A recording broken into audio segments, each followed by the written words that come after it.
여러분 안녕하십니까? 어제 31명의 사상자를 낸 화성 리튬 배터리 공장에서 화재가 발생할 당시의 상황입니다. 배터리 더미에서 시작된 작은 불을 끄려고 해도 불길은 잡히지 않고 금세 여러 폭발로 이어지더니 1분도 안 돼 실내가 온통 연기와 불로 아수라장이 됐습니다. 너무도 안타까운 화재 발생 당시에 급박했던 순간을 이혜선 기자가 정리했습니다.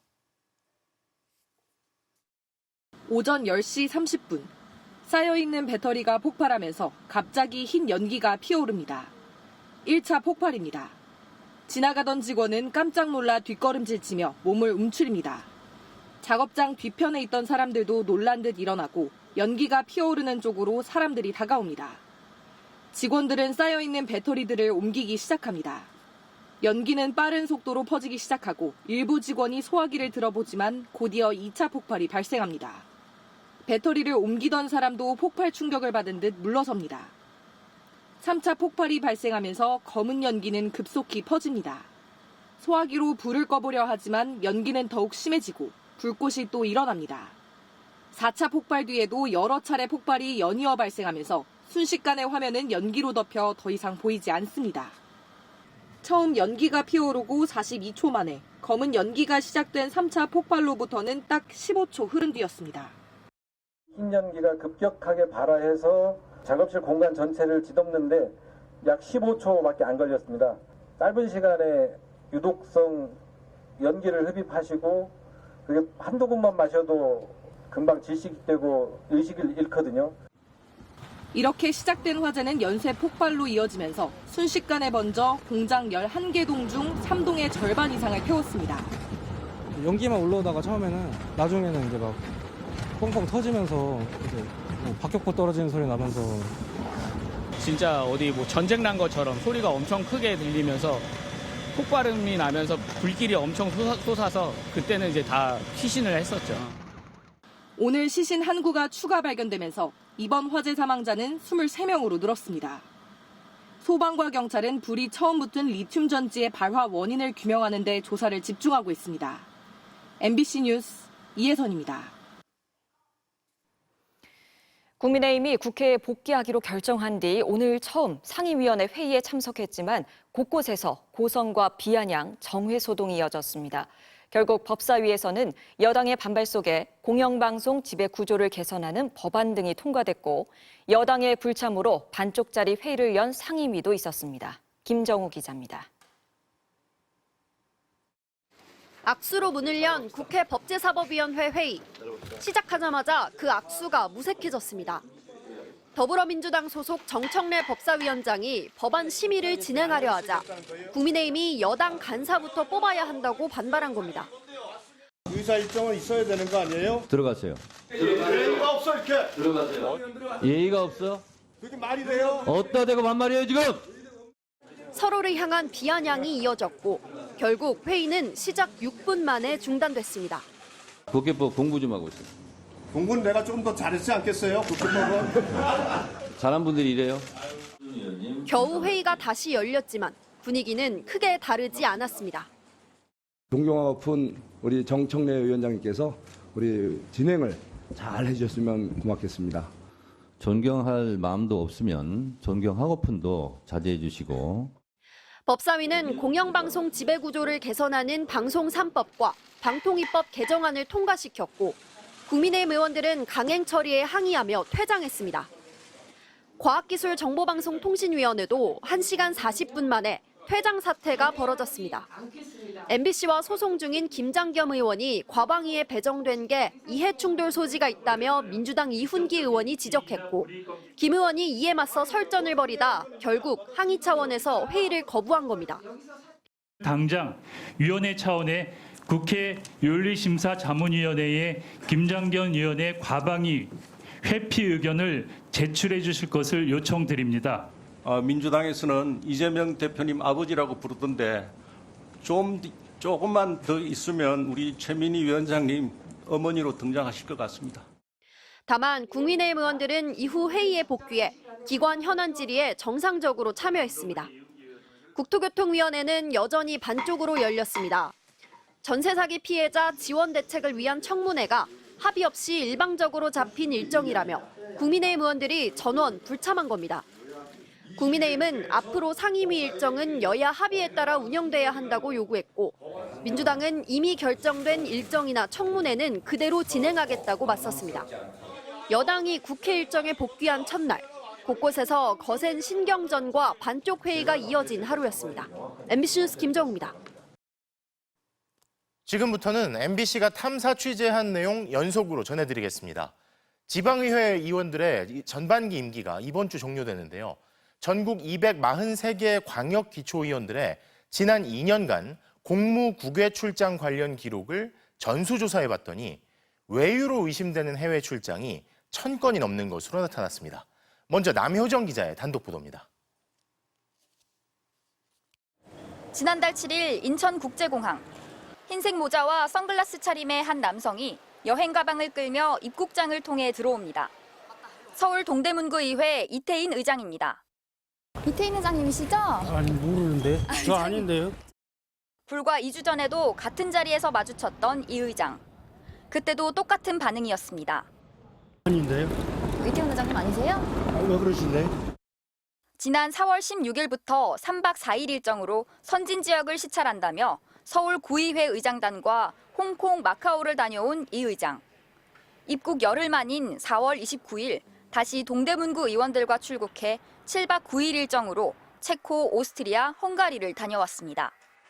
지금 어디 갔다 오시는 길이신지 좀 말씀해 주시겠어요? 저 말할 수가 없는데요. 연이은 해외 출장에서 무엇을 배웠고 어떻게 의정에 접목시킬지를 물었지만 아무런 대답을 하지 않았습니다. 어떤 공부하러 가신 거예요? 지방의회 의장단이 교체되는 전반기 종료를 앞두고 인천공항 입국장은 연일 해외 출장을 다녀오는 지방의회 의원들로 국세통을 이뤘습니다. 혹시 정병관 의장님이세요? 누구예요? 저요? 안녕하세요. 저 MBC의 남효정 기자입니다. 경기 여주시의회 정병관 의장 역시 경기도 시군의회 의장들과 함께 4월 24일부터 그리스와 튀르키예를 다녀왔습니다. 7박 9일 동안 공식 일정은 국회의사당과 시청, 시의회를 방문한 단 2건. 나머지 일정은 아테네 파르테논 신전과 이스탄불 성소피아 성당 등 세계적인 관광지 방문으로 채워졌습니다. 사실상 여행 아니냐고 묻자 배운 게 많았답니다. 터키라지 의회 방문을 통해 가지고 우리 그 여러 가지 의회 상하고 같이 이제 비교 평가를 해가지고 우리하고 어떻게 이제 접목이 되느냐 이제 그런 상황을 이제 갔다 온 거죠. 숱한 논란과 비판에도 아랑곳하지 않고 여전히 꿋꿋하게 반복되고 있는 지방의원들의 외유성 해외 출장. 그 실태를 알기 위해 MBC는 언론사 최초로 정보공개 청구 등을 통해 전국 243개 모든 광역 기초의원들의 국외 공무 출장 내역을 전수조사했습니다. 현 지방의회 의원들의 임기가 시작된 2022년 7월부터 2년 동안을 조사 대상으로 삼았습니다. 전국의 지방의원은 3,800여 명. 4년 임기 중 딱 절반이 지난 지금까지 이들의 해외 출장은 1,158회에 달했습니다. 한 달 평균 48회, 매일 1.6회씩 출장을 명목으로 해외에 나간 겁니다. 광역의회 중에는 제주도의회가 2년간 42회로 가장 많이 나갔고 서울시의회 34회, 경기도의회 33회, 경북도의회 20회 순이었습니다. 기초의회 중 해외 출장을 가장 많이 간 곳은 18번 나간 경북 포항시의회였고 전북 전주시의회와 경북 경주시의회가 13회로 뒤를 이었습니다. MBC 뉴스 남효정입니다. 자, 이렇게 2년 동안 1000번 넘게 간 지방의원들의 해외 출장, 그 비용은 어디서 나온 걸까요? 그래서 243개 지방의회 의원들의 출장 비용도 전수조사했는데요. 2년간 투입된 세금만 240억 원에 달하는 것으로 나타났습니다. 이어서 조국현 기자의 단독 보도입니다.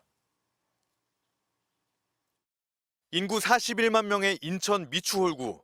최근 전세 사기 사건이 연이어 발생한 데다 치안이나 구도심 개발 문제 등 지역 현안이 산적한 곳입니다.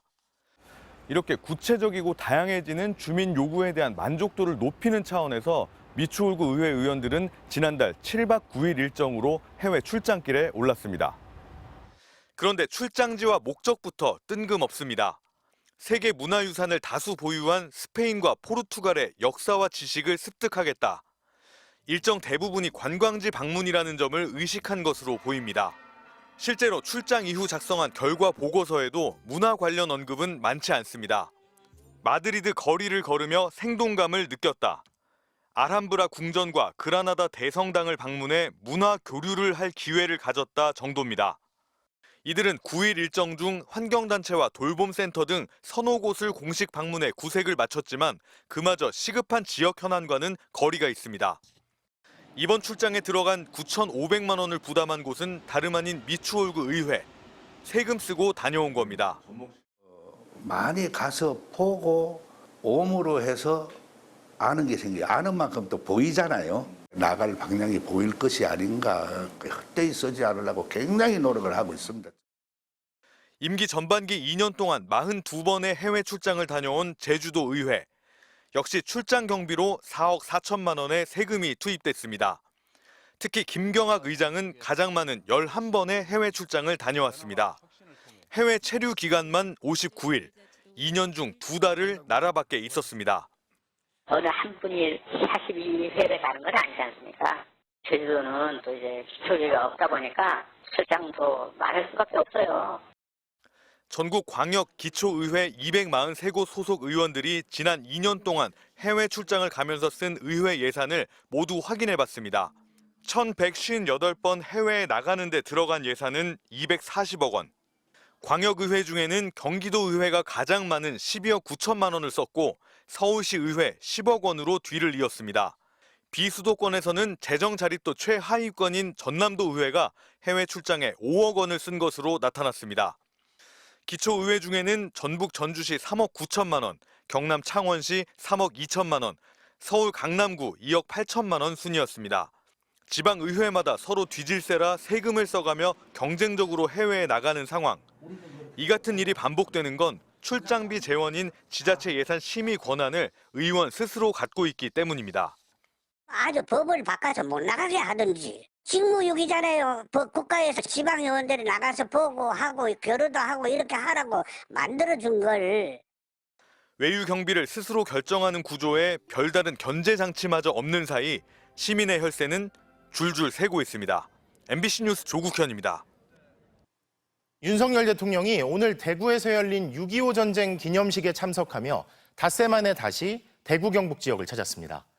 연이어 TK 지역을 찾은 대통령이 강하게 북한을 비난한 가운데 지지층 결집 행보라는 해석도 나오는데요.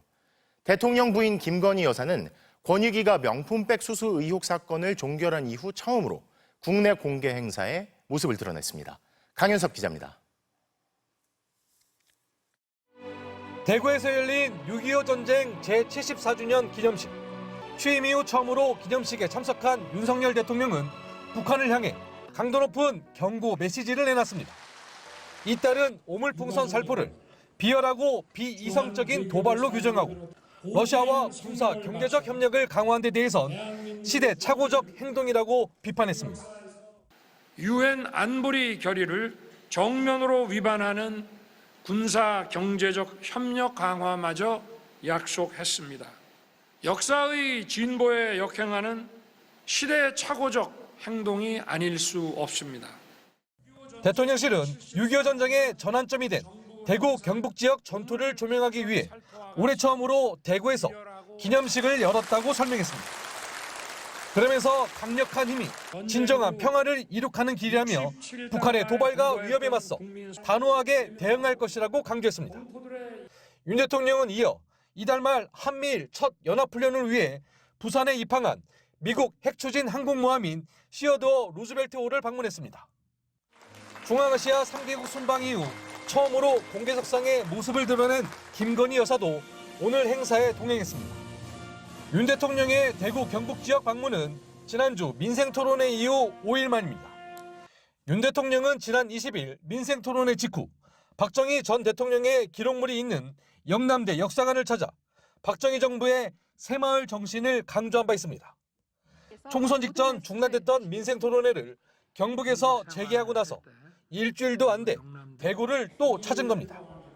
윤 대통령이 이렇게 대구 경북 지역에 공을 들이는 것은 지지율이 20에서 30%대를 보이면서 전통적인 지지 기반인 대구 경북마저 위태로울 수 있다는 위기감의 반영인 것으로 분석됩니다. MBC 뉴스 강윤서입니다.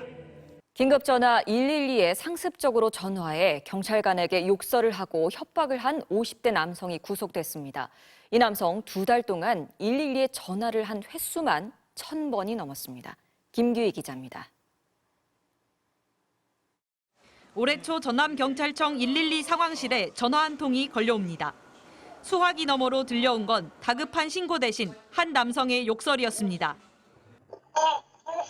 말씀하세요. 내가 죽을 때까지.